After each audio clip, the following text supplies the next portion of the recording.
Okay, just give me a second. I'm gonna open the content for today.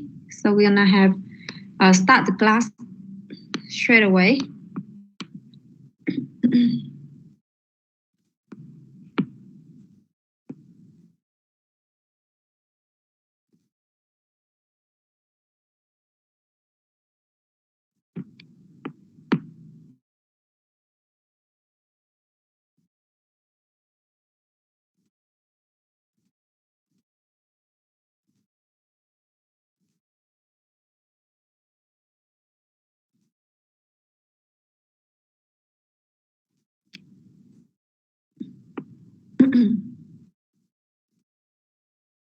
Afternoon.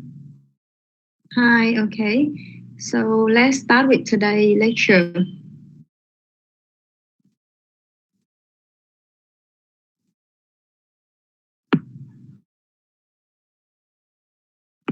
Just give me a second.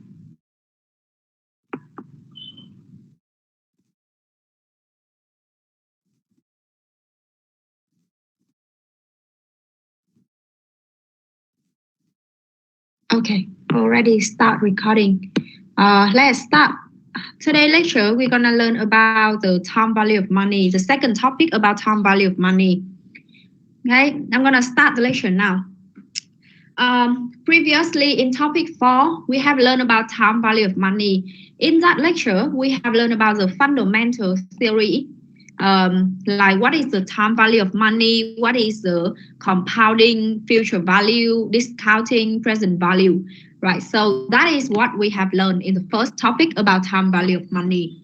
In this topic, we're going to learn about the application of time value of money. We learn about a different type interest rate with a single cash flow and multiple cash flow. Okay. So let's go on. The first part is about the interest rate. Normally, you can see normally you should be able to distinguish between the stated annual interest rate and the effective annual rate. We have the nominal rate, which is denoted as I norm. It also called the quoted or the stated rate. An annual rate ignore the compounding effect. So normally when you see the stated saving rate or lending rate in the bank, it's a 7% per year, 8% per year, 9% per year. So it is the stated rate or quoted rate or nominal rate. Okay. For that one, the period is also maybe given, but normally it is the rate here, 8% here. It means an annual rate, and quarterly, it means a frequency, okay, compounding frequency. Can you see my screen? You see my screen just okay? Yes. Yeah. Okay. The next rate that we have to care about is the periodic rate. This one, like I said in the formula in the previous lecture about time value of money, for this one you have when you calculate the future value or the present value, the interest rate that you use in the formula, it is a periodic interest rate. Okay, periodic interest rate. So it is the rate of interest per period. Can be monthly, quarterly, semi-annually. So this interest rate here, the periodic interest rate, basically it equal to the nominal rate divided by M. And M here, as you all know, it is the number of periods per year. Okay. If it is quarterly, M equal to 4. If it is monthly, M equal to 12. If it is weekly, M equal to 52. So it depends on the frequency, the M will change accordingly. Different compounding periods are used for different type of investment. Okay. So when you are struggling with discounting and compounding, it is because you are using nominal rate when you should be using the periodic rate. Normally, I see a lot of students make mistake in calculation. It is because they apply the nominal rate without taking into account the periodic rate. So remember, in the discounting and compounding, we should be using the periodic rate. Okay. You should understand each of these type interest rate when using them, because how to use them is critical to successfully performing time value of money calculation. Okay, so just remember that when you apply the discounting or compounding formula, you use the periodic rate. Okay, the effective annual rate is also called the equivalent annual rate. This one we learned in the previous lecture. Abbreviated is EFF percentage. Effective annual rate can be EAR or EFF percentage. It is the interest rate actually being earned, taking into account compounding. So this one we learned in the previous lecture. We have learned about the interest rate, the nominal rate divided by m to the power of m. Okay, so if the nominal rate is 10%, the nominal rate is 10%, it is compounded semi-annually, then the effective annual rate gonna be 10.25%. Okay, so investor could be indifferent between an investment offer 10.25% annual return and one offering 10% annual return compounded semi-annually. So anyway, it is you must be able to distinguish between the nominal rate and the effective annual rate. Okay. So an investment with monthly payment is different from one with quarterly payment. So do you remember the tutorial question? Tutorial question 5 give you the same 10%, okay? Give you the same investment of 10%, but one is semi-annual, okay? And one is monthly. Am I correctly? Am I remember it correctly? Sorry if I got it wrong for the question 5, but yes. So with the same 10%, but different compounding frequency, then you cannot compare which one is better, right? Different frequency can be a 10% semi, 10.2% monthly. So it's really difficult to compare if they have a different frequency. So when you want to compare them, you must use only one time scale. Like I said, it's really hard to compare things with different time scale, right? So when you want to compare them, you have to bring them to the same time scale to compare for comparison purpose. Okay, so that's why you use the effective annual rate. So you see here, for the annual rate of 10%, the nominal rate of 10%, if it is annually, then 10. If it is quarterly, then 10.38. If it is daily, then 10.52%. So in order to compare them, it's on the scale, and you bring them all to the annual scale. So it will be easier for you to compare. Okay, so the question is, can effective rate ever be equal to the nominal rate? Anyone can help me here? Can the effective rate be equal to the nominal rate?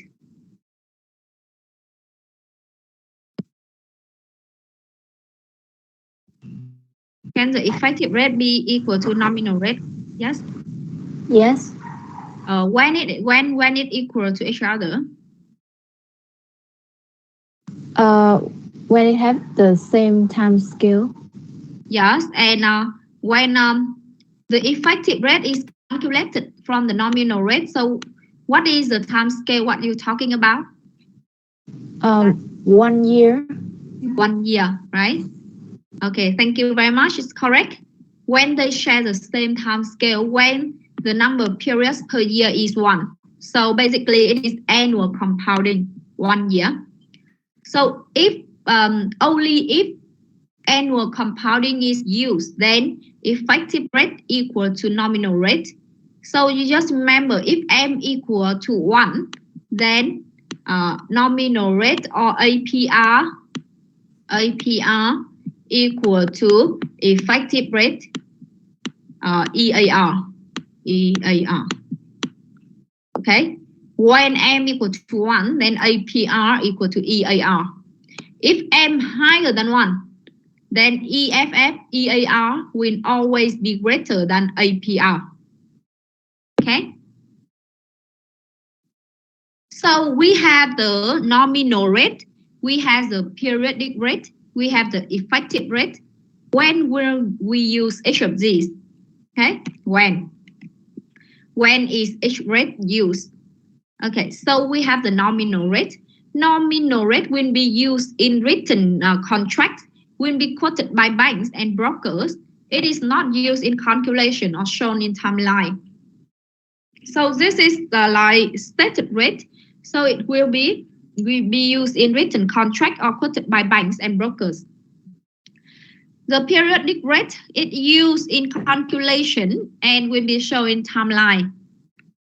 The periodic rate, like I said, it used in calculation. You use it in discounting and compounding calculation. Okay. Effective annual rate when used to compare returns with different payments per year, and will also be used in calculation when annuity payment don't match the compounding period. Do you remember this one? The question 17 of your tutorial in the previous tutorial. Then you can use effective annual rate in calculation when the timing of the cash flow and the compounding period do not match. Okay, you have to match the timing of the cash flow with the compounding period, so you can use the effective annual rate.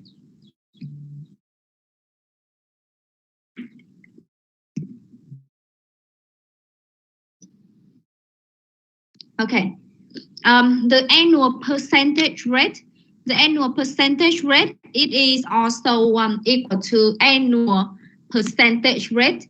It is the rate equal to the periodic rate multiplied with the time number of periods per year.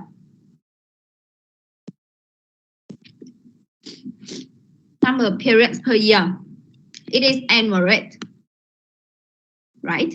So equal to the periodic rate multiplied with the number of periods per year. So it is the same as the nominal one, right? As you can see, the nominal one calculation is also equal to the nominal rate is also equal to the periodic per year multiplied with M.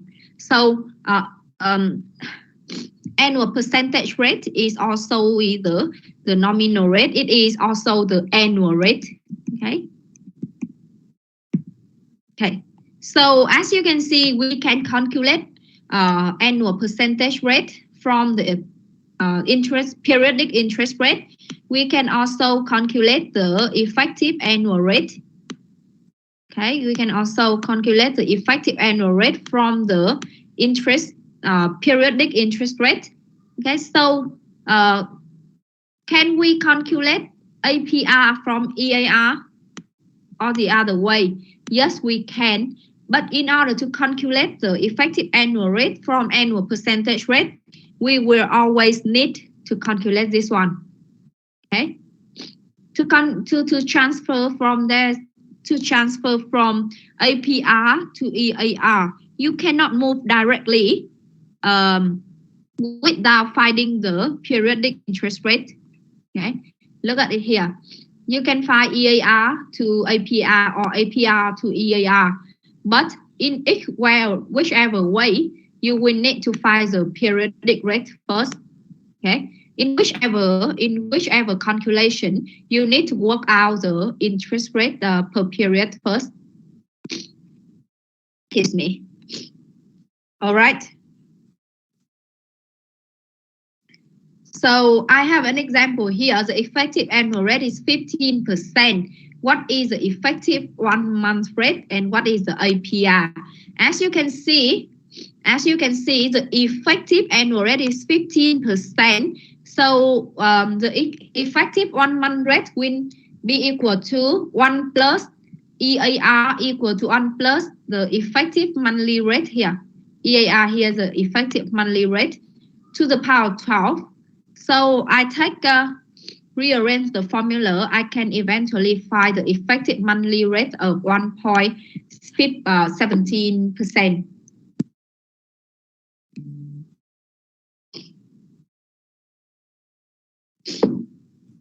Okay.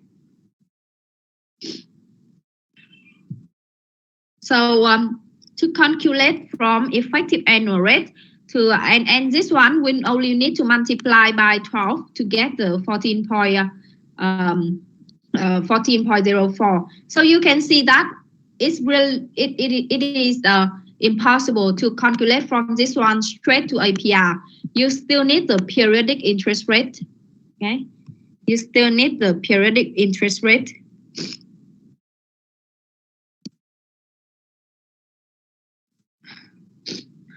Okay.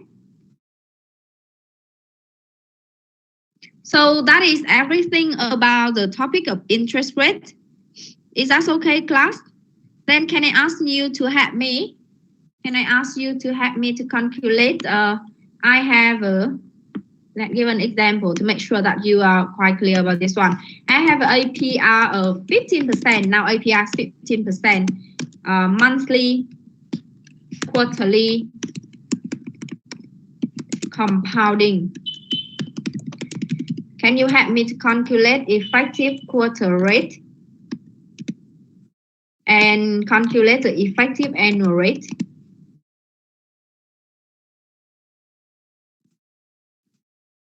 This is the question. This is the example in the lecture. Okay.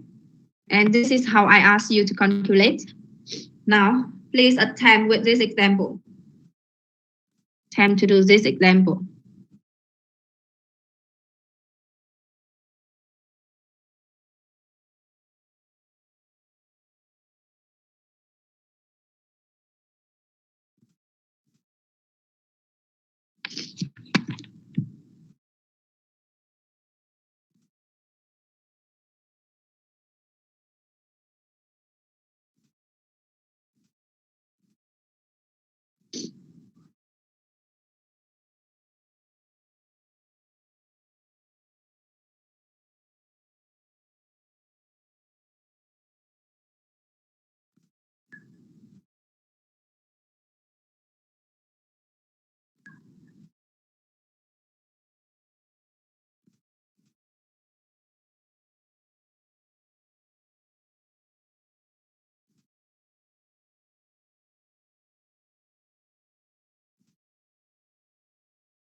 Can I speak more slowly? Okay. Sorry about that. I'm gonna. Yeah, I didn't see the comments when I'm in this slide, so I'm gonna speak more slowly.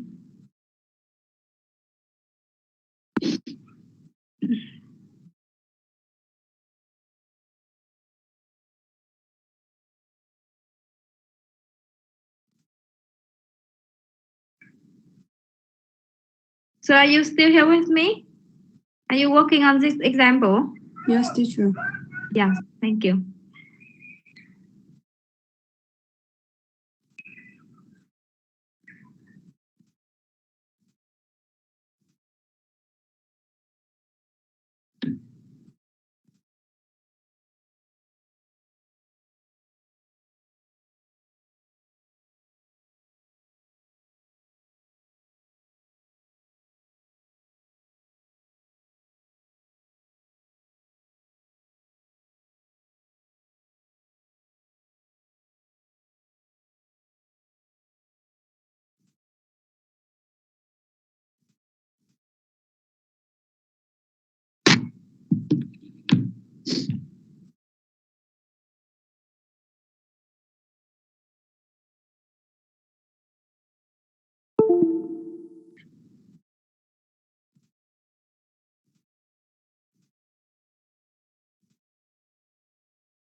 Okay, I have C1 answer.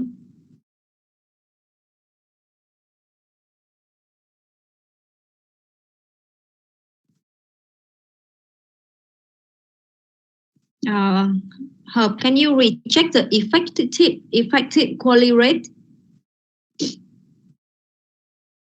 Effective quality rate. Hiền Trang, Kim Oanh.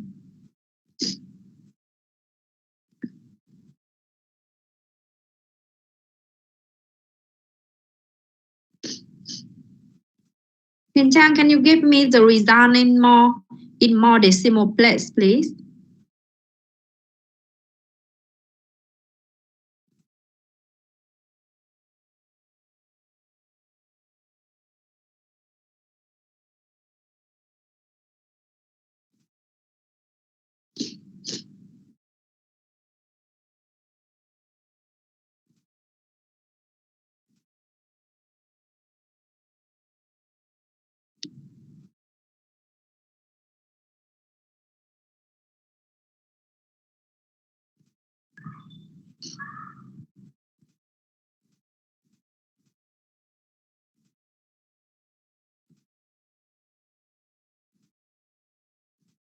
Okay, then anyone can help me here?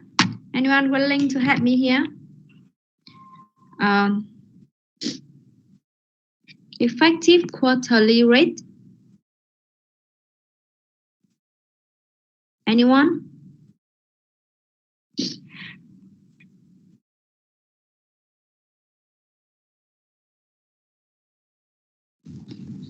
Yes, I can.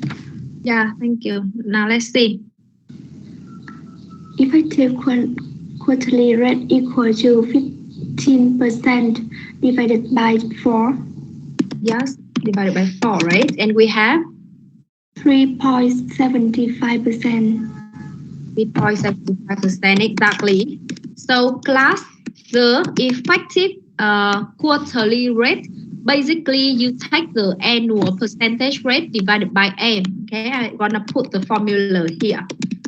Okay, annual percentage rate divided by M. So you have effective annual rate and effective quarterly rate, and effective annual rate gonna be calculated as is equal to 1 plus effective quarterly rate. Is equal to 1 plus effective quarterly rate to the power 4. To the power 4, because it is 4. I'm gonna put M here, all right? And plug in the numbers later. Minus 1. Oh yes, minus 1. Minus 1. Minus 1. And we have 1 plus 3.75% to the power 4 minus 1 is equal to 15.87%. Yes, so 1 plus 3.75% to the power 4, and it equal minus 1, and it will equal to 15 point. Excuse me. 87%. Okay, thank you, Chami. Teacher. Yes. So the effective quarterly rate. Yes. Equal the quarterly interest rate. Yeah, it is. Yeah, exactly. It is the periodic interest rate. Right? It is the I that you're using in the formula. It is the I periodic you use in the formula.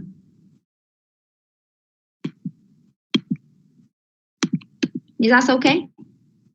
So basically, it is a periodic interest rate. It is because it is quarterly, so I put it effective quarterly rate. and 3.75%. So you can see that if I do not, this is I want to separate the step for you to see. Okay, this is the step by step. The step one is you calculate the periodic interest rate first. The second step is you calculate the annual rate. Okay, so if you want to shorten the process, you can put this whole periodic interest rate here. Okay, like the formula that we previously used. We have EAR equal to 1 plus APR divided by M to the power of M. Do you remember this formula? Oh, and minus 1, right? Do you remember this formula? Yes. Yes. It is exactly the same what we do here. So why I'm really explain this one? Because in this lecture, we talk more about the difference of each interest rate and when to use them. That's why I re-explain the formula. But the formula is still the same as we learned in the previous lecture. Still this formula. Okay. Thưa cô, thế tại sao ở trong cái ví dụ mẫu cái phần tính effective monthly rate đấy lại không lấy 15% chia cho 12 luôn ạ? Đây đúng không? Ví dụ này đúng không ạ? Tại vì là đây là effective annual rate chuyển thành effective monthly rate. Em có hiểu ý cô không ạ? Dạ vâng, em hiểu rồi ạ. Đấy, chỉ có effective monthly rate chuyển thành annual percentage rate thì mới nhân với 12 thôi. Còn nếu mà chuyển effective annual rate thì các bạn phải lấy mũ 12 bởi vì nó có compounding effect nữa. Tại vì cái effective annual rate này nó có compounding effect. It's taking into account the compounding effect. That's why we take it to the power of 12, not divided it by 12. Đây là cô chiều ví dụ trong lecture slide là chiều từ EAR sang APR đúng không? Vì thế cô cho các bạn một ví dụ khác làm từ APR sang EAR. Đó. Để cho các bạn có thể nắm được hai chiều nó đều mượt mà đấy. Ok không ạ? Ở cái bài này phần đầu tiên thì xin lỗi cô có nói nếu nói quá nhanh, nhưng mà cô tóm gọn lại một chút, đó là gì ạ? Là chúng ta học về các interest rate, type of interest rate and when to use them. Okay, nominal rate, periodic rate, effective annual rate, the three types, and how we use them, how we distinguish them, how we use them. Okay, that is the first part. I'm going to move on. Is that okay?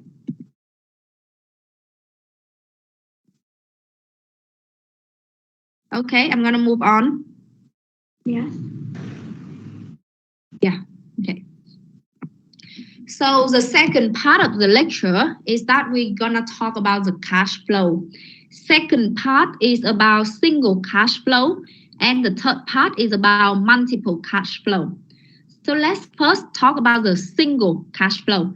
As you can see, the single cash flow is the one that you learned in the previous lecture. They are cash flow in specified future period. Example is a lump sum. Okay, it is only one cash flow happen in the future. It is only one cash flow happen in the future. Single, so only one. Okay, only one cash flow at the end of the period. The present value of this cash flow is follow the formula that you learned in the previous lecture. Future value equal to this cash flow, and PV equal to future value divided by 1 plus I to the power of T. Okay, so single cash flow exactly like the previous lecture that you have learned about. So the question is, will the future value of the lump sum will be larger or smaller if compounded more often, holding the stated 1% constant? So basically here, I usually ask you in the tutorial, can you tell me with the same 1,000? With the same 1,000, Okay, now you have me to answer this question.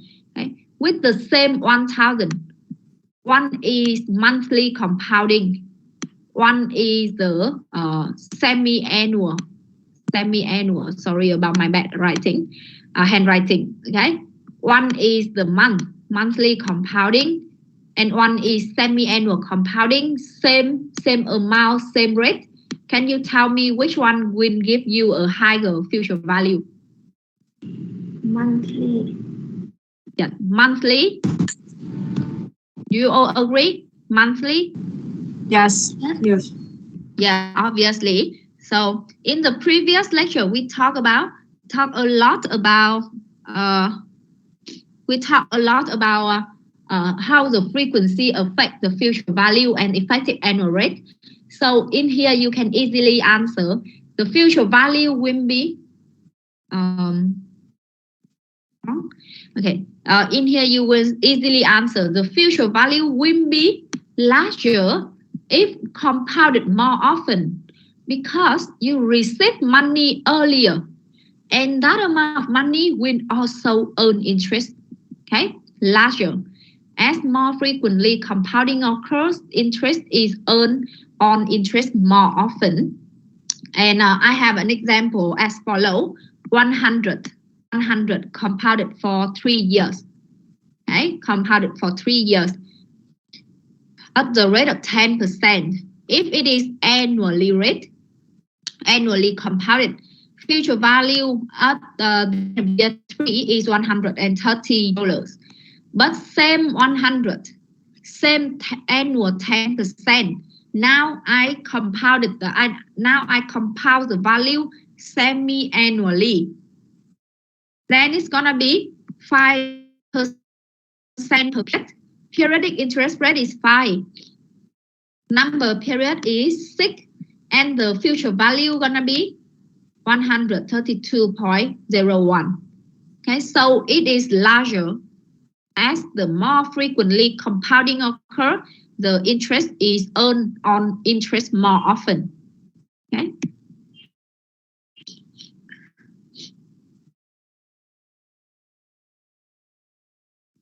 Okay, moving on. That is a single cash flow. We are familiar with single cash flow in the previous lecture. So now I'm going to introduce to you not a single one, but a multiple cash flow. The multiple cash flow already introduced to you in question 16 in the previous tutorial. So in here, I'm going to introduce to you to 2 types of multiple cash flow. The first one is the uneven or unequal cash flow. This is a series of cash flow where the amount varies from one period to the next.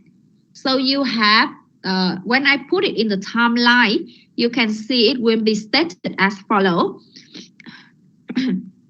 So I have, this is uneven cash flow or unequal cash flow. I have 100 in first period, 300 second period, 300 in third, and minus 50 in the fourth period. The rate is 10%. Okay, so this is uneven cash flow. So we have uneven cash flow. We will also have even cash flow. So even cash flow is you have a series of cash flow where the amount does not vary.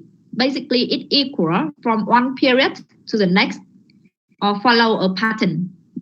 Okay, it can be 10%, $100 in each period, or it can be $100 follow a pattern like growing at 10% at each period. So anyway, we're gonna talk about the uneven even cash flow first. We have $100 for each period, $200 for each period. So a stream of equal cash flow. Okay, so where there are two types, uneven cash flow and even cash flow. Okay. The example, finding present value of the below cash flow stream. Actually, this is the same as the tutorial 16. So I'm gonna give you a few minutes working on this one, just the same way that's how you solve question 16 in your tutorial. And then I'm gonna ask someone to help me here. All right.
Anyone want to help me here?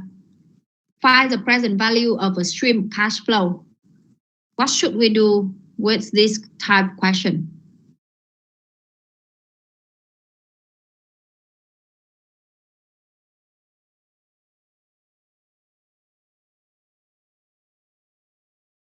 Anyone has the idea here?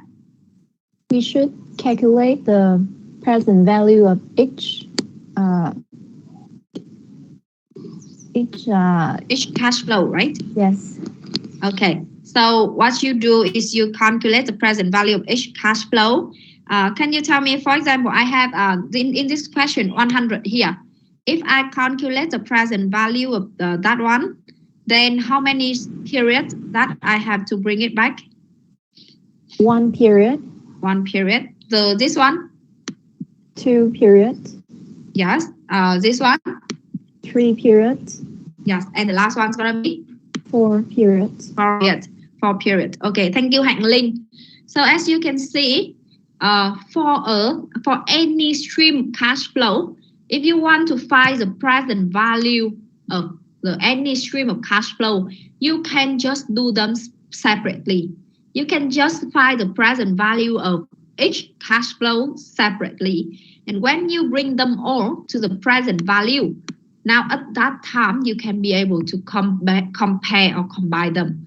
So what you do is basically you discount each of these cash flow back to the present time, and then you combine them, you get the total value. Okay, so this one gonna equal to 100. Let me write this one here. So this one is basically 100 divided by 1 plus 10%. Because it is discounted by 1 period. It is discounted by 1 period, so it is 1 to the power of 1. Okay. The second one is that's gonna be 200 divided by 1, still 10%. Still 10%. Now it's gonna be to the power of 2 because it is 2 period. It is 2 period. Okay, 2 period. Yes. Nó là 300. 300. Yeah, thank you. Thank you for pointing that out. Okay, the next one still 300, so I'm gonna copy paste it one. But how many period, class? 3. 3, right? And the last one's gonna be? Minus 15. The power of 4. Okay, so this 10% here, when I put it in the timeline here, it already is a periodic interest rate. Okay, so I'm gonna discount each of the cash flow back to the present time. And when they are in the present time, they at the same point in time, you can easily combine them. Okay, just remember, always remember, cash flow can only be combined or compare when,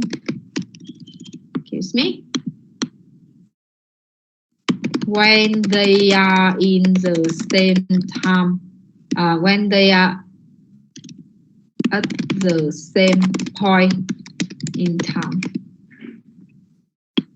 Okay. When there's the same point in time. Okay, so when they are all at the present time, you can combine them. When they are in different point in time, like time 1, time 2, time 3, you cannot combine 100 with 300 with 300. Okay, they have different timing, so you cannot combine them. So just remember this one, very important. It is the fundamental of time value of money. Okay, moving on. Okay, so I have, yes. I don't know, 10% here is the periodic interest rate or the normal rate interest rate? Okay, when it is put on the timeline like this, it is a periodic interest rate and it can be equal to the annual rate as well. But the question didn't state anything. So I don't know whether it is annual rate or not, but I can be sure this is a periodic rate, because this is the rate for the period. You can see it here in this slide. You can see it here in this slide. When it is put on the timeline, this is the periodic rate for the first period. This is the periodic rate for the first period. One is annually and one is semi-annually. Okay. Remember here when to use. The periodic rate will be used in calculation and shown on the timeline. Is that okay? Yes. Yes. So this one here is the one that is put on the timeline. It is a periodic rate. One is put on the timeline. It is a periodic rate. If you have any question, just ask me. Because these two topics are very important. It is a fundamental of finance management and finance in general. So I want you to understand it at the best. Okay, so we talk about how to calculate the present value of any stream of cash flow, uneven or even. But now we have a quicker way, shorter way to calculate the even cash flow. Now let's talk about even cash flow. We have another term, a new term here, which is called annuity. Annuity is a series of equal cash flow at fixed interval for a specified time number of periods. Okay. So annuity is a series of equal cash flow, series of even cash flow at fixed interval for a specified number of periods. For example, I have here,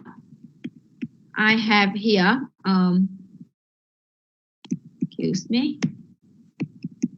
I have here, this one is an annuity which has a stream of equal cash flow at fixed interval for a specified number of periods.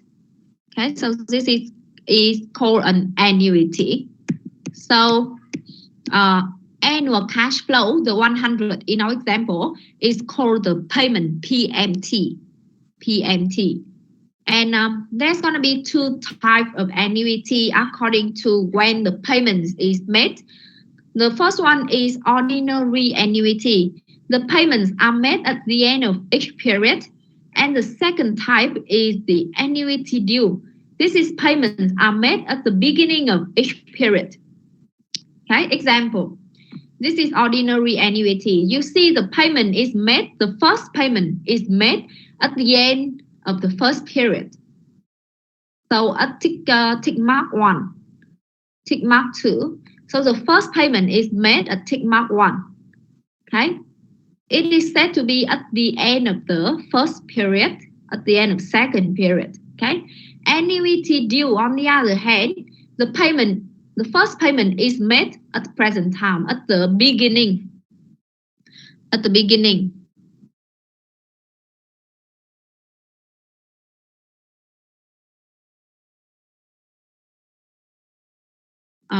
All right. So the payment is the ordinary annuity and annuity due is only different about the time of the payment. Ordinary annuity is payment at the end of the period. Annuity due is payment at the beginning of the period. Okay, they are one period different. Okay, so let's first talk about ordinary annuity. Annuity. So example, you have just won a lottery. Can you choose to option 1, receive 8,000 now, or receive 1,000 each year for the next 10 years? what is your decision given the interest rate is 10% per annum? This is the annual rate. All right. So first of all, step one, we draw the timeline.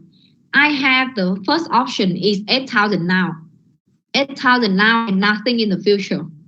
The second option is 1,000 for each year from year 1 to year 10. And it is received at the end of each period. Okay, so the first timeline is 8,000 now, nothing in the future. And the second option is nothing now, but 1,000 for the next 10 period. The periodic rate is still 10%. Okay, so what we need to do when we have already have the timeline, what we need to do is we need to compare them to see which option is better. Okay, need to compare them to see which option is better. But can we compare them straight away? Can we compare them straight away? No. No, right? Because they have a different point in time. So what we need to do is step 2. We need to bring them to the same point in time, to one point in time. We have to convert them to one point in time. And we need to either calculate the present value or future value to give them the same point in time. But in this question, we have the option 1. The cash flow is already happened at the current time. So it here, 8,000 here is already the present value of option 1. So the easiest way, the quickest way is that we convert all of the cash flow in option 2 back to the present time. Okay, so in that way, we only need to calculate only one cash flow stream of cash flow. Okay, so we will find the present value of these two. Okay, and I also will introduce to you the alternative future value in another slide. But the first way that we do is I'm going to calculate the present value of option 2 here. Okay, so this is the present value of option 1 already. Now present value of option 2. Now class, can you help me to do this one? Or do you think that is a lot? Like putting 10 years, discounting 10 years back to the first period, right? It's gonna take a lot of time if you use computer, calculator, isn't it? Yes. Yes. So I'm not gonna take lots of your time. I'm gonna give you the results. Still, the same. You discount each cash flow back. You discount each cash flow back to the present time. Okay, so you will have the value of 6,144. And this one, compare with the option 1. Which one is better? Option 2 give present value of 6,400. Option 1 give present value of 8,000. Which one is better? Option 1. Obviously, option 1, right? So you should pick option 1. So you can see that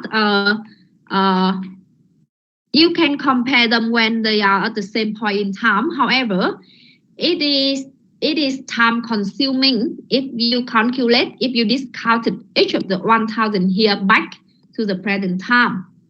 It is really time consuming. What if in the exam I give you 20 years? And it is really, really time consuming and more complicated.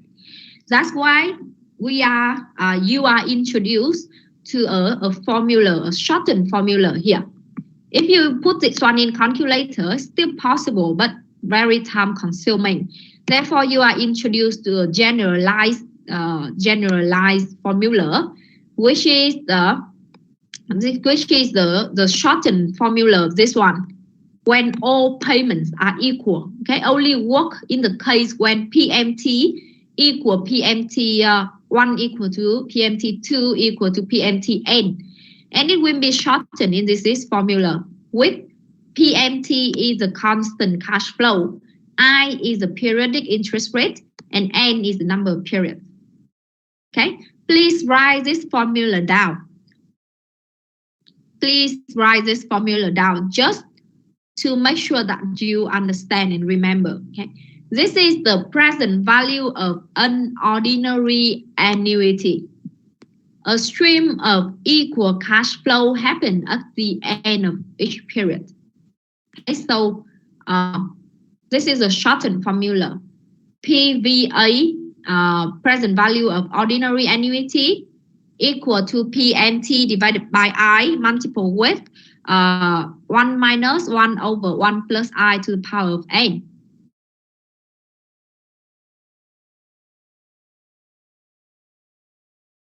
Okay, please write this formula down. This is a shortened form of the full formula here. Okay, so when we apply the formula, I have the even cash flow of 1,000, the interest rate, period interest rate of 10%, and the number of period is 10. So when I apply the formula, you can see that the present value is 6,144, just like the formula, full formula that you applied previously. Okay. So that is the future value. That is the future value. That is the future value.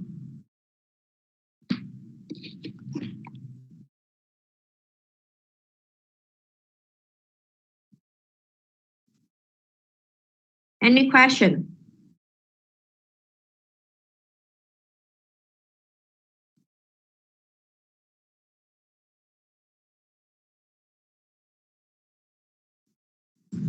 Sure. Yes. I have a question. Yes, please.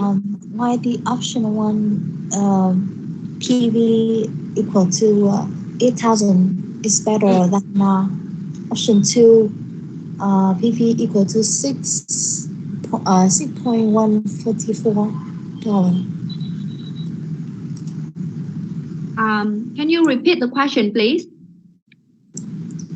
I mean, why the option 1 is better than option 2?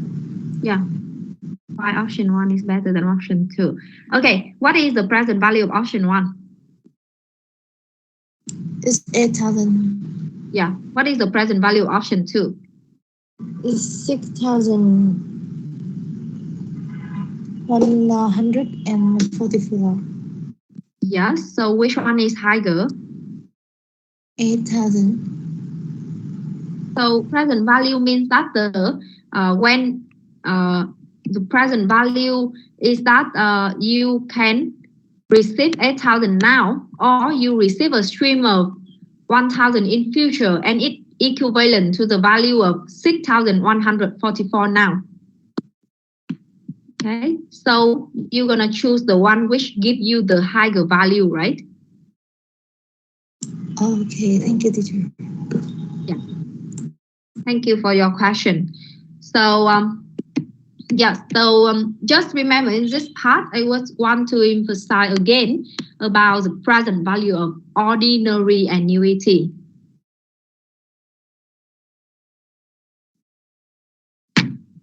Okay, what about the future value? Future value.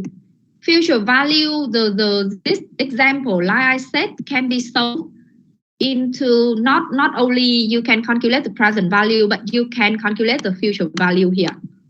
Future value of option 1 and future value of option 2 at the year end in order to compare them. Okay, as long as they at the same point in time, then you can compare them. So the first way is we compare the present value, and the second way is you compare the future value.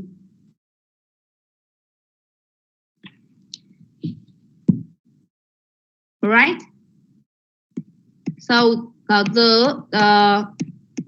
the future value, we will still draw the timeline and we compare the future value of two options. Option 1 future value will be calculated using this formula because it is a single cash flow, and it will be future value of $20,000. Okay. Option 2, if I use the calculate the future value of each cash flow,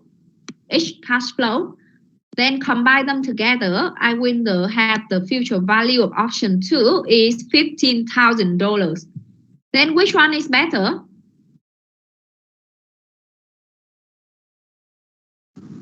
The first option. Obviously the first one, right? Because higher future value.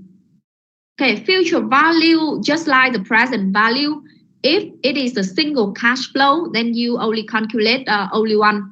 But if it is the stream of cash flow, you calculate the future value of each cash flow, and then you combine them.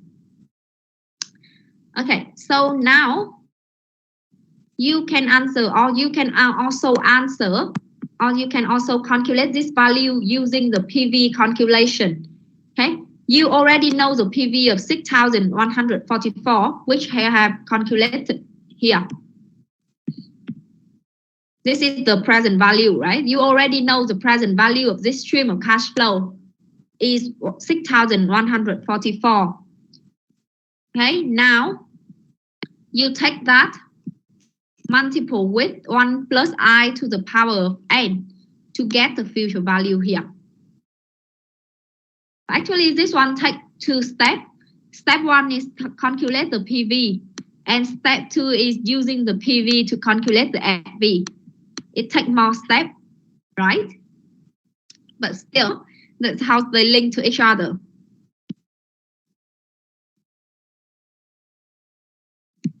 Okay, so the in general, the formula you can apply is like this one.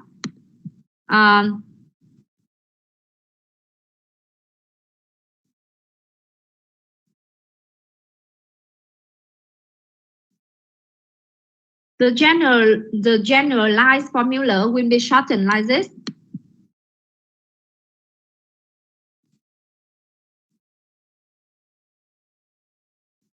Okay, generalized formula will be shortened like this. So please write down the formula. Please write down the formula. I want you to write down the formula, not only to more understand, but also to be more familiar with the formula.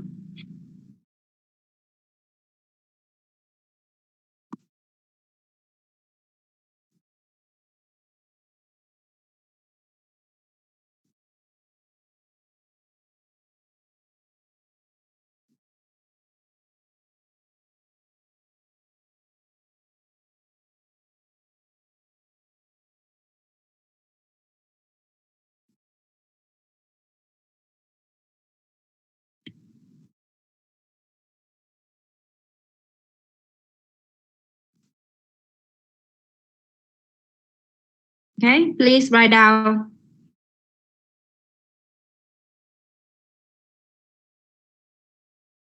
the formula. Just give me a second, please.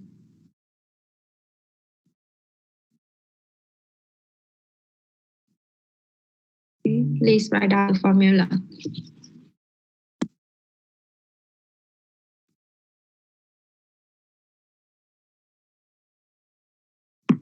Excuse me.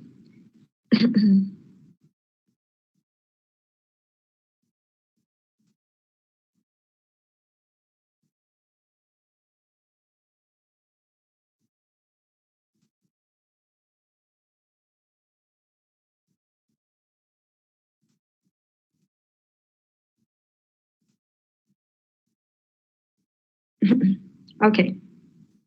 Can you give me a second, please?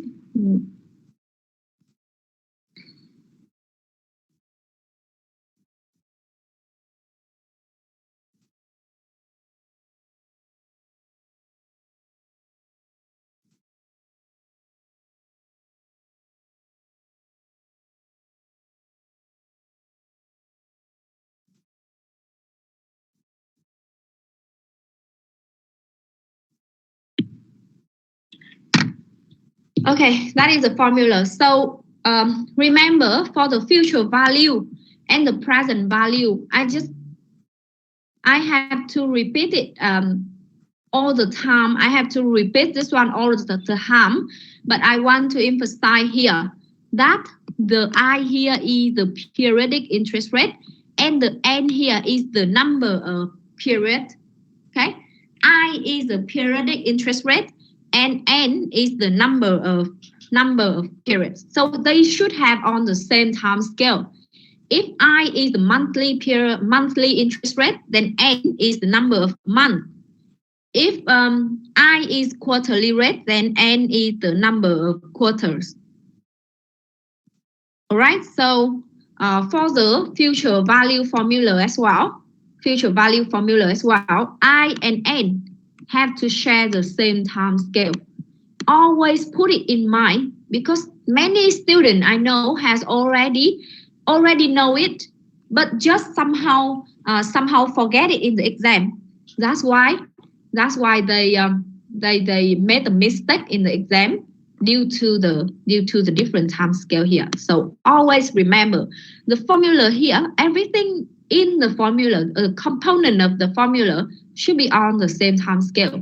And for this PMT as well. For PMT,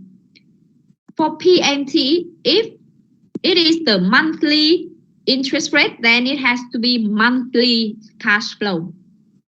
Okay. Now, because the stream of cash flow is not like a single cash flow, but it is a stream of cash flow. So the payment, periodic payment, it has to be the periodic payment as well. Periodic payment, periodic interest rate, number of periods. Okay. Please write down. All of the component of this formula has to be on the same time scale. Okay. So that is for ordinary annuity. What about annuity due? Actually, when you look at the annuity due, you can see that everything is the same except for the annuity due is one period ahead of the ordinary annuity. So if ordinary annuity happen start at the end of the first period, then annuity due start at the beginning of the first period. So it is one period ahead. Then we only need to multiply the present value of ordinary with 1 plus I because it is compounded one period earlier. That's why you multiply it with one more period. Okay, so due, FV due, PV due will, this one is PV, sorry. FV due equal to FV ordinary multiple with 1 plus I. So we add up one more period. And PV due equal to PV ordinary multiplied with 1 plus I.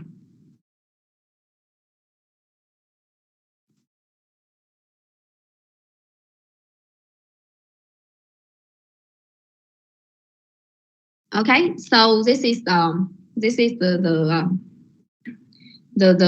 present value, future value of annuity. So when you already have annuity, there's one of the most popular one of the application of ordinary annuity is the loan amortization.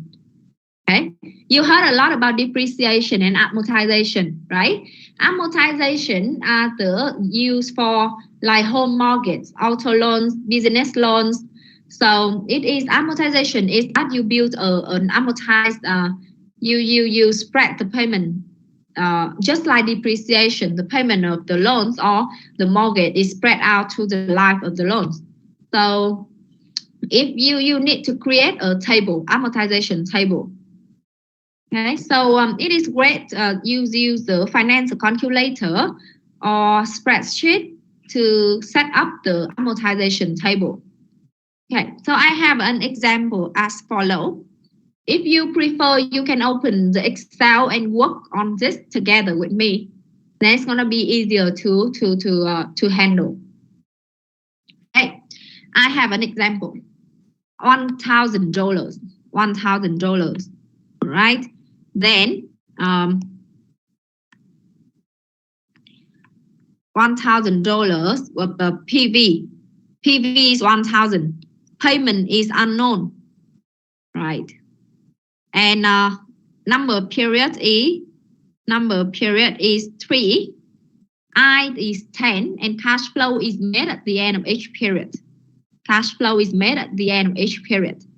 So when I put it in the timeline, PV 1000 period is 3 interest rate, periodic interest rate is 10%.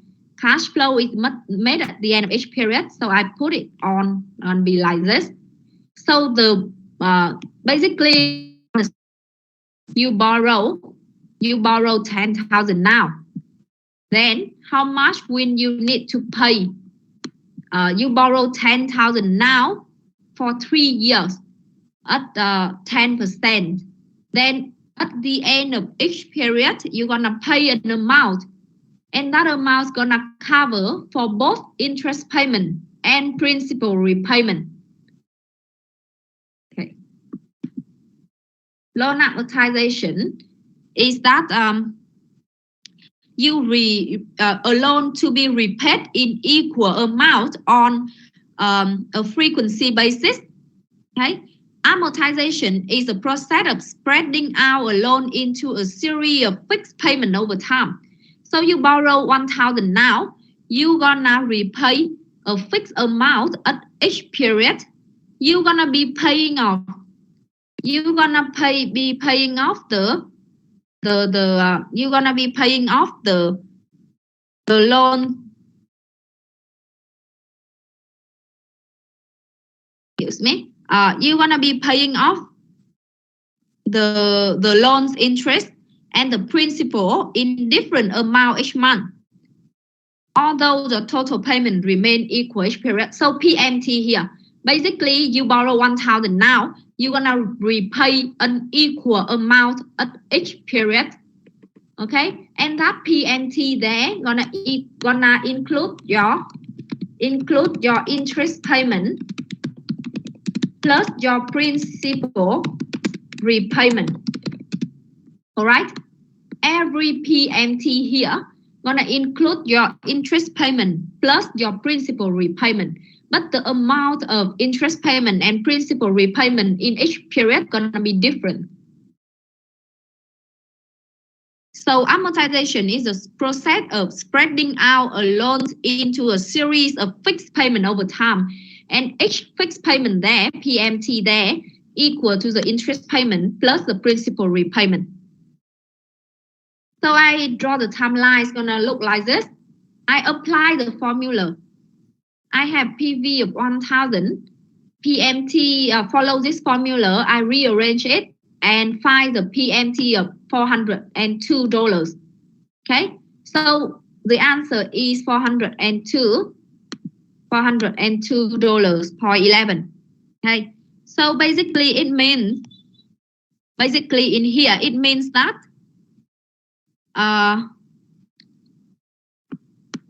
that you borrow 1,000 now, you're gonna repay $402 each period, and each payment will consist of two parts: the interest payment and the repayment of principal repayment. Okay, the breakdown is shown on an amortization schedule. So this is a step one. Step one is find the annual payment, the PMT. Then what is step two? In order, this is the amortization table. Okay, so I'm gonna go step by step. Step two is you need to find the interest payment in each year. So look at here, the interest payment is 10%, right? Interest payment is always calculated as the interest rate multiple with the borrowing amount. Do you agree, class? Do you agree with this?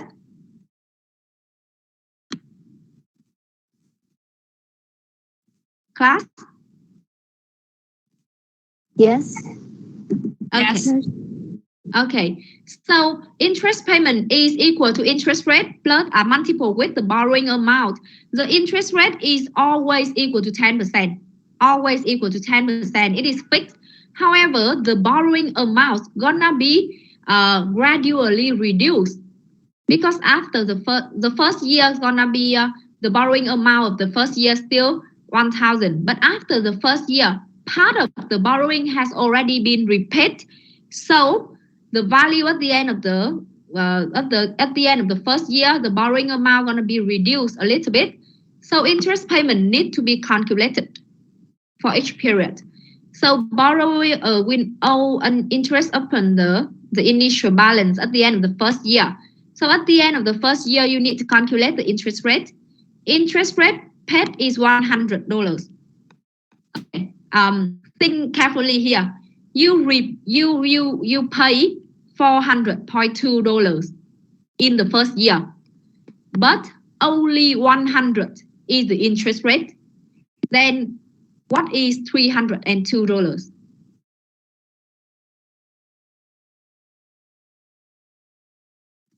The principal repayment. Exactly, thank you. The principal repayment, the rest gonna be the principal repayment. So the principal repayment gonna be calculated as the annual payment, the periodic payment, the PMT, minus the interest in that period. So you have the principal repayment of 302. That is the step 3. Okay. So borrowing, you borrow $1,000. Now you repay $302. How much is left?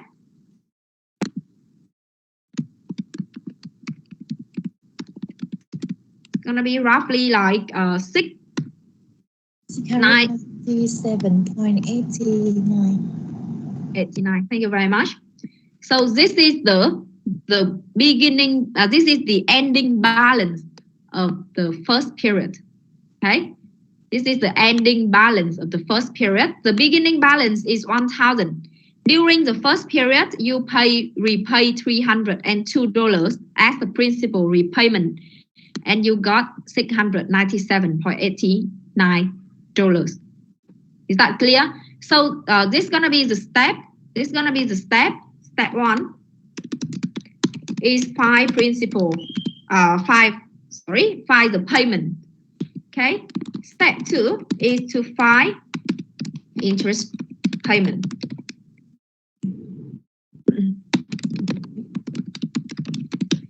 Step 3 is to find principal repayment. Step 4 is to find ending balance. Is that clear? Yes. Yes. Okay, keep going. When you already follow step by step, you put it all in a table and it's gonna look like this. You see the beginning balance of 1,000. Principal repayment is the same for each year. Okay, oh, my bad. The payment, periodic payment is the same for each year. The interest rate gonna equal to the beginning balance multiple with the, again, can I restart it from the beginning? Somehow I'm messing it up. Okay, the beginning balance is your borrowing amount. Okay, the periodic payment is the same for each period. The interest payment is equal to the interest rate multiple with beginning balance. Interest rate is 10% multiple with the beginning balance. The principal repayment gonna equal to the periodic payment minus the interest rate, and ending balance gonna equal to the beginning balance minus the principal repayment. Okay, that is a 4th step. And ending balance of the first period gonna be beginning balance of the second period. And just do step by step, find the interest rate of the second period. Then you find the principal repayment of the second period and ending balance. And as you can see, at the end of year 3, all of the borrowing has already been paid in full. All the borrowing are paid in full. And the payment in total, it is to 1,200, including 200 interest payment and 1,000 principal repayment. So as you can see, interest payment declines with each payment because the balance declines. Principal repayment, on the other hand, increase. Okay, so a perfect amortization table is that you have to keep the payment equal for each period. And the ending balance of the at the end of the borrowing term at the end of the term has to be zero. It means that it has already fully amortized. The loan is fully amortized. Right? So this is the step to compute the amortization table. And why we need to compute this one? In order to have a better look about this amortization loans. Okay. You will know how much you need to pay each period, yes, but you will also know about how much interest you pay for this loan. And you will see that how much is the ending balance, beginning balance of each period. How much is interest payment, principal repayment for each period, each period. All right, so that is the amortization. That is the amortization. This schedule is a complete table of periodic loans payments, and this shows amount of principal and the amount of interest that comprise each payment until the loan is paid off at the end of each term. All right. So when I illustrating amortized payment, I can see the principal payment increase by the period by period. Interest, on the other hand, decrease.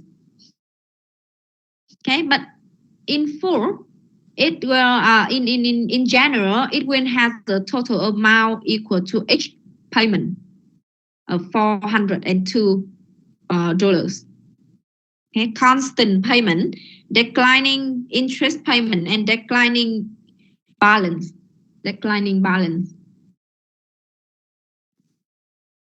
Okay, can I move on to the perpetuity? So annuity is a stream of equal cash flow for a fixed period. Perpetuity, on the other hand, is a stream of equal cash flow continuing forever. Okay, annuity is that for a fixed period, like 5 years, 10 years, 20 years, whatever, but it has a fixed period. But perpetuity is also equal cash flow at fixed interval, but it continuing forever. It has no terms. Okay, continuing forever. And to calculate this one, and because it makes no sense to calculate the future value, because it doesn't end. It doesn't end. It infinite numbers. It occur an infinite period of time in the future. So we don't know when it ends. Therefore, it is no use in calculating the future value. Then we will only calculate the present value of a perpetuity. Okay, and because the cash flow in the far distant future will be discounted heavily. Just think about like cash flow at the like I have the cash flow at the end year, like after 100 years. So it's gonna be PV equal to FV divided by 1 plus I to the power 100, or 200, whatever. So the future value it is counted heavily, so that their contribution to the present value approach zero. That's why we take a shortened formula of PV equal to CF divided by I. In here we have CF as the PMT, the constant cash flow, and I to be I, right? I is the interest rate per period. I is interest rate per period. Okay, so this is the perpetuity. Sorry. Gonna give you an example. Can you help me with this, please? Now, quickly calculate the results.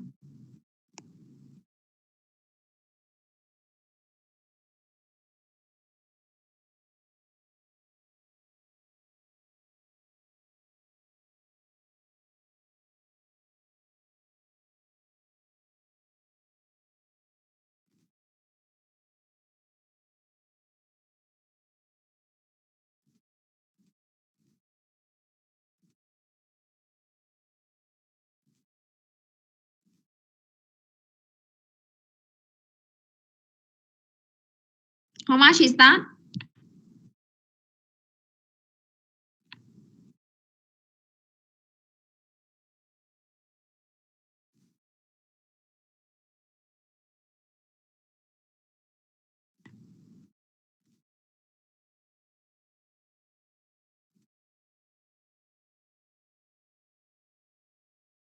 Anyone can help me here?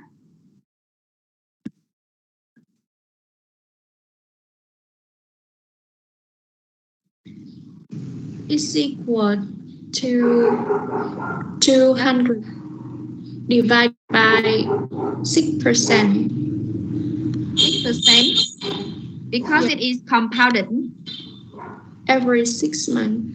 every 6 months. Thank you very much. So you semi-annually, so you take this one 12 divided by 2 to get the periodic interest rate. Thank you very much. And you have, this is the PV. Okay. So just remember, the I has to be the periodic interest rate. All right. So that is the perpetuity. This is talking about a constant cash flow. However, we have another growing perpetuity. Growing perpetuity is that the cash flow that grow at a constant rate in the future. Cash flow grow at 2%, at 5%, and it constantly grow at a constant rate. Okay, so the most common application of this is the value of share constantly growing dividend, based on constantly growing dividend. We cover in next topic. Okay, we can find the present value as long as the future cash flow being discounted at a greater rate than the growth rate. So just look at the formula first. The formula is a bit different from a constant cash flow by the G here. G here is the growth rate. Okay, so this formula only work. This formula only work if G is smaller than I.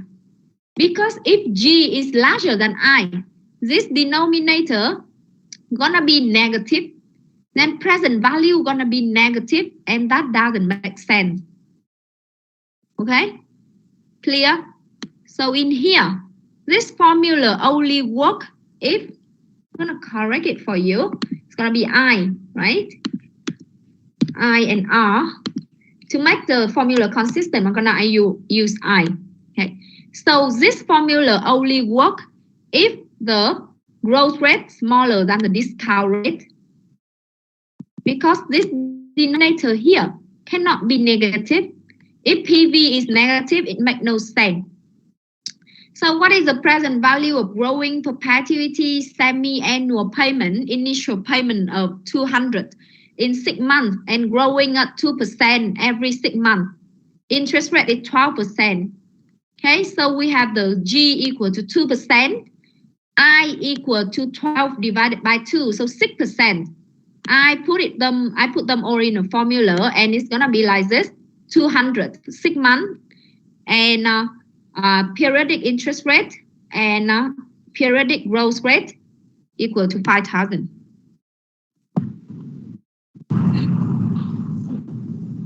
Any question? Yes.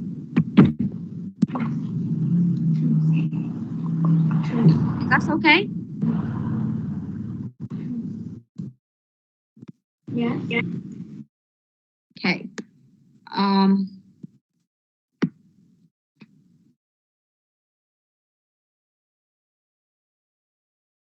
So that is this topic about growing perpetuity, and just give me a second.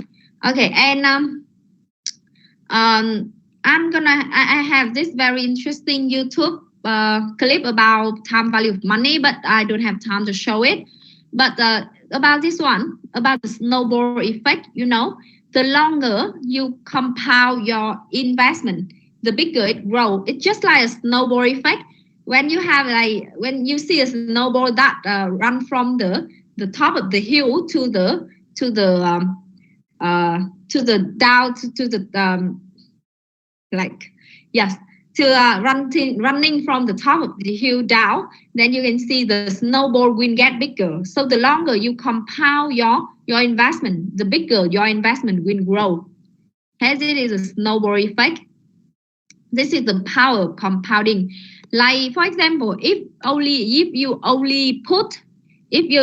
you want to save, right?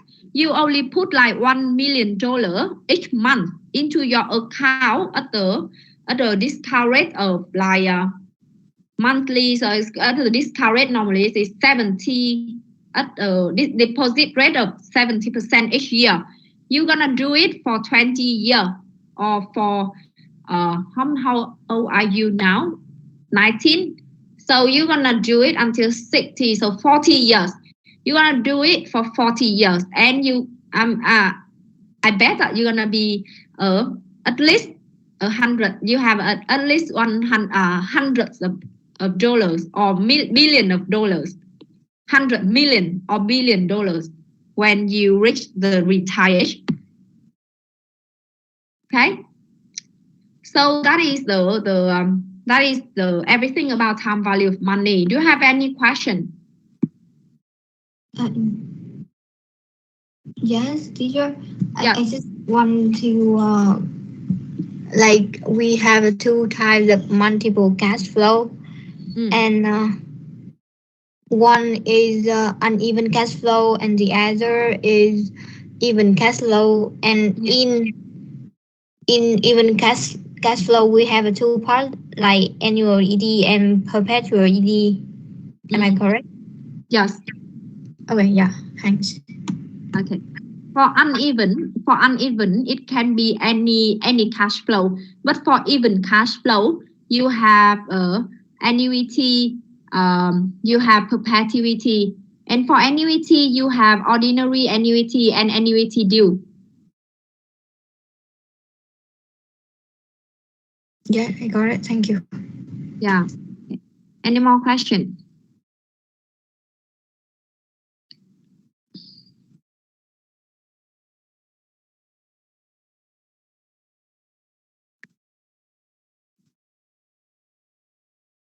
Any more questions?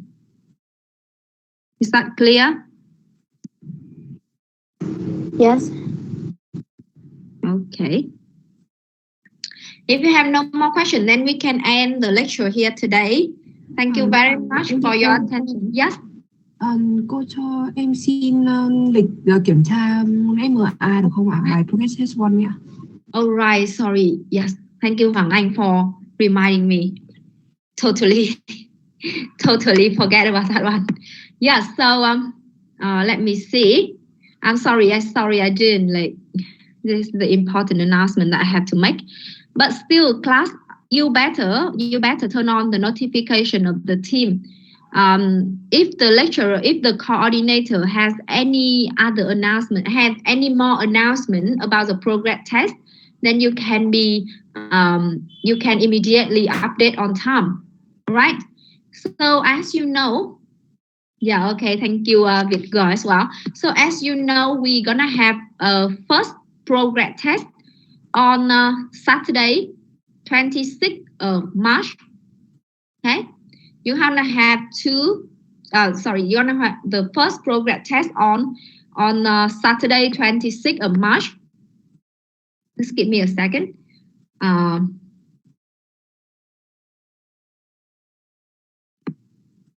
Just give me.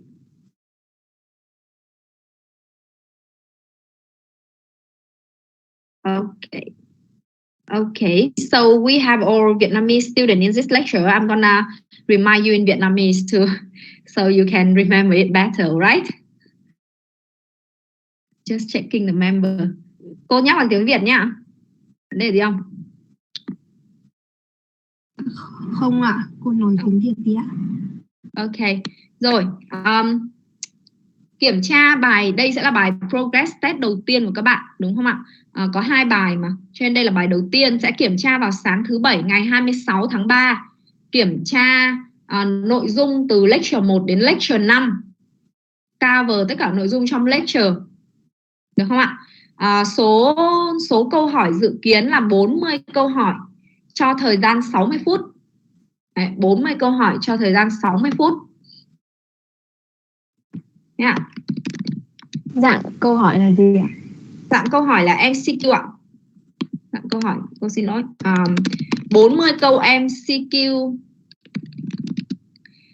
40 câu MCQ trong thời gian là 60 phút nha.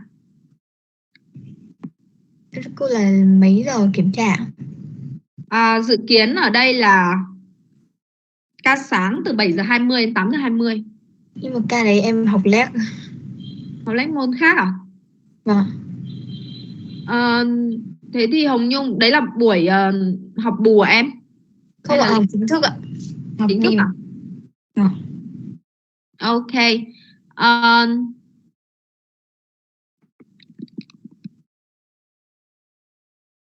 Học chính thức. K2 thì không ạ. K2 thì không, chỉ có K1 thôi. Không có ca em ạ, chỉ có một ca thi thôi. Nhưng mà nếu hôm nay em trùng lịch học thì sao ạ? Là gì cơ? Bạn hỏi lại giúp cô với.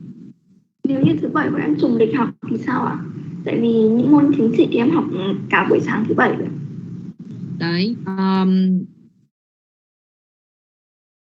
Chắc là với cái buổi thi ngày thứ bảy là các cô đã hạn chế hết mức có thể việc các bạn trùng lịch rồi. Cho nên là nếu có thể thì các bạn, bởi vì tham dự thi chỉ có 1 tiếng thôi, nên nếu có thể thì các bạn có thể là xin phép các thầy cô của các môn khác để mình tham dự được cái bài dự thi này nhé.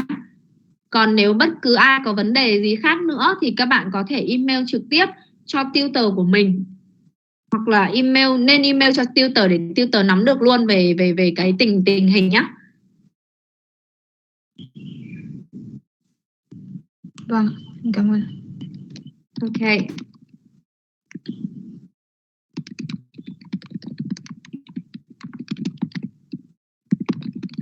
Em thưa cô. Ơi. Vậy là thi từ topic 1 đến topic 5 hay là leck 1 đến leck 5? Xem nào. Topic 1 phải là bao gồm cả cái topic 5 chứ nhỉ? Topic nhá. Nếu mà nói đến leck 5 thì đây là leck 6 rồi đúng không em? Vâng. Topic nhá, topic 5.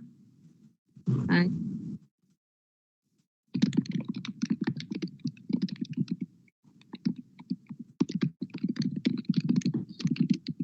Topic 5. Cô xem nào. Topic topic 1, topic 5. Ok, topic đây ạ. Phải leck á, nếu mà tính leck thì là đây là leck 6 không đúng. Topic 1 đến topic 5. Cả topic này nữa có thi. Thôi, tuần sau leck vẫn học bình thường ạ? Tuần sau đáng lẽ không có leck chứ nhỉ? Đừng hiểu cô. Rồi cái này cô sẽ confirm lại và các thầy cô sẽ thông báo lại trên Teams nhé. Các bạn chú ý đặt notification thông báo trên Teams để các bạn nhận được thông tin sớm nhất nhé. Ngoài ra là cô cũng sẽ post thông tin chính thức về buổi progress test này để có bạn nào mà có thể miss cái trong giờ lệch thì có thể là nắm được ở trên cái post ở trên Teams nha. Nhưng mà các bạn nên đặt notification cho Teams để nó báo noti nhá. Thì như thế mình mới update được, đúng không ạ? Nhưng mà em có một thắc mắc đó là team nó rất hay bị lỗi quá. Thế á? Thế